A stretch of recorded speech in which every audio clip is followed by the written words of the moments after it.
Hi hello welcome to MMA diary. எல்லோரும் எப்படி இருக்கீங்க? நல்லா இருக்கீங்களா?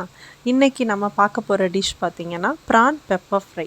ப்ரானை வச்சு ஒரு ரோஸ்ட் பண்ண போகிறேன், அதாவது இறால் வறுவல். இது மோஸ்ட்லி நிறைய பேர் வேறு விதமாக பண்ணியிருப்பாங்க. இது இன்றைக்கி கிட்ஸோட ஸ்பெஷல்னே சொல்லலாம். இது மாதிரி பண்ணுறது என்னோடய பொண்ணுக்கு ரொம்பவே பிடிக்கும் இந்த டிஷ்ஷு. ஸோ அது மாதிரி உங்கள் வீட்டில் உங்கள் குழந்தைங்களுக்கும் நீங்கள் ட்ரை பண்ணி பாருங்கள், உண்மையிலே நல்லா இருக்கும். அப்படியே நம்ம சேனலை சப்ஸ்கிரைப் பண்ணாதவங்க சப்ஸ்கிரைப் பண்ணுங்கள். இந்த வீடியோ உங்களுக்கு பிடிச்சிருந்துச்சுன்னா லைக் பண்ணி ஷேர் பண்ணுங்கள். பக்கத்தில் உள்ள பெல் ஐக்கானை கிளிக் பண்ணிங்கன்னா என்னோடய வீடியோஸ் எல்லாமே உங்களுக்கு இமிடியேட்டாக வந்து சேரும்.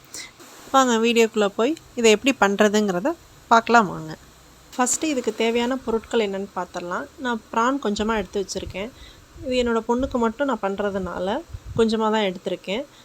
பெப்பர் பார்த்திங்கன்னா ஒரு டீஸ்பூன் எடுத்திருக்கேன். அதே மாதிரி இஞ்சி பூண்டு பேஸ்ட்டு பார்த்திங்கன்னா கொஞ்சமாக தான் எடுத்திருக்கேன், ஒரு 1/2 டீஸ்பூன் கூட இருக்காது. அதோடய ஃப்ளேவர் சும்மா லைட்டாக வந்தால் போதும். சால்ட்டு தேவையான அளவு, 1/2 லெமனோட பாதி தான், அதாவது 1/4 அளவு, அந்த அளவுக்கு தான் நான் லெமன் எடுத்திருக்கேன். இது எதுனா நான் எடுத்திருக்க ப்ரானோட அளவுக்கு தகுந்த மாதிரி இந்த இன்க்ரீடியன்ஸ் எல்லாமே எடுத்திருக்கேன். நீங்கள் எவ்வளோ ப்ரான் எடுத்துக்கிறீங்களோ அதுக்கேற்ற மாதிரி நீங்கள் அதிகமாகவும் எடுத்துக்கலாம். எடுத்து வச்சுருக்க பொருள் எல்லாமே இப்போ ஒன்றா மிக்ஸ் பண்ண போகிறோம். ஒரு பிளேட்டில் ப்ரான் எடுத்து போட்டுட்டு பெப்பர் பவுடர், சால்ட்டு, இஞ்சி பூண்டு பேஸ்ட்டு, அப்புறம் லெமன், இதெல்லாம் எடுத்து வச்சது எல்லாத்தையுமே ஒன்றா போட்டு நம்ம மிக்ஸ் பண்ணிவிட்டு ஒரு 15 நிமிஷம் மேரினேட்டில் இருந்தால் போதும். ஒரு 15 நிமிஷம் மேரினேட்டில் வச்சுட்டு அதுக்கப்புறம் நம்ம இதை ரோஸ்ட் பண்ண போகிறோம். இப்போ நல்லா மிக்ஸ் பண்ணியாச்சு. மிக்ஸ் பண்ணிவிட்டு இது ஒரு 15 நிமிஷம் இப்போது ஓரமாக எடுத்து வச்சிடலாம். இப்போது ஸ்டவ் ஆன் பண்ணிவிட்டு தோசைக்கல் எடுத்து வச்சுருக்கேன். என்னோடய கல் பார்த்திங்கன்னா இது வாப்புக்கல். இதே இரும்பு கல் இருந்தால் இன்னும் நல்லாயிருக்கும். இல்லைங்க என்கிட்ட வாப்புக்கல்லும் இல்லை இரும்பு கல்லும் இல்லை, நாங்கள் நான்ஸ்டிக் இதில் தான் தோசை வீட்டில் வாப்போம் அப்படின்னா பரவாயில்ல. நீங்கள் கடாயில் பண்ணால் கூட இதே சேம் ப்ராசஸை நீங்கள் ஒரு சாதாரண கடாயில் பண்ணுறதுனாலும் பண்ணலாம். பட் தோசைக்கல்லில் பண்ணும்போது இன்னும் நல்லாயிருக்கும்.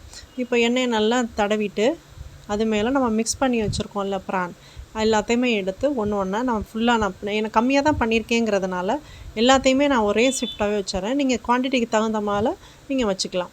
இப்போ எல்லா ப்ரானையும் எடுத்து நான் ஃபுல்லாக ஆர்டராக வச்சுட்டு தேவையான அளவு எண்ணெய் ஊற்றிடுவேன். இப்போ என்ன ஆகும்னா அந்த ப்ரான்லேருந்து நமக்கு தண்ணி வர ஆரம்பிக்கும்.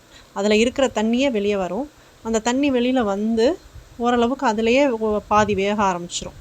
அந்த மாதிரி வெந்து அந்த தண்ணி வற்றி போகும் இல்லையா, அந்த வற்றி போகிற டைமில் நீங்கள் கொஞ்சமாக தண்ணி மேலே ஸ்ப்ரெட் பண்ணிக்கணும். இந்த ப்ரான்லேருந்து வெளியே வந்ததில் தண்ணி அது பாருங்கள் நல்லா வற்றி போயிடுச்சு. இந்த டைமில் தண்ணி லைட்டாக நான் ஸ்ப்ரெட் பண்ணுறேன், ரொம்ப இல்லை, அது ஓரளவுக்கு மூழ்கிற மாதிரி அந்த அளவுக்கு நான் தண்ணி இப்போ ஸ்ப்ரெட் பண்ணிட்டேன்.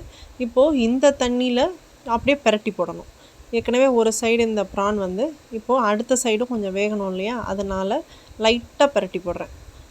லைட்டாக எல்லாத்தையுமே ஒன்று ஒன்றா பிரட்டி போட்டுட்டு இப்போது இந்த தண்ணி சுடுற அளவுக்கு இந்த தண்ணினால் சுண்டி கம்மியாகிற வரைக்கும் நம்ம வச்சுருந்தாலே போதும்.